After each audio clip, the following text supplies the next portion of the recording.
In this video, I'll show you how to change the shutter type on your Xiaomi 17 Pro.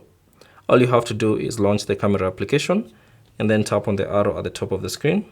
And then from the options that appear, select Settings. Now within the settings, ensure that you're in the photo section. So tap on the photo section and then scroll down and select shutter type. Now from here, you should see a list of options that you can choose from to change your shutter type. So you can either choose to tap to take a photo, so you can enable or disable that. You can also choose to tap the rear display preview.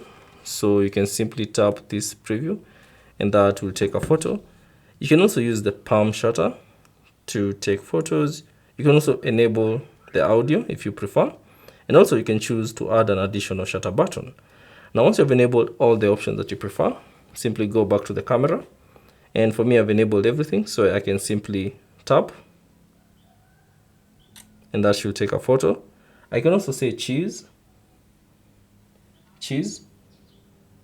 and that should take a photo. I can also use the additional shutter button, so all you have to do is drag it and then tap on that, and that should take a photo. So that's basically it on how to change the camera shutter type on your Xiaomi 17 Pro. Thanks for watching, and I'll see you on the next one.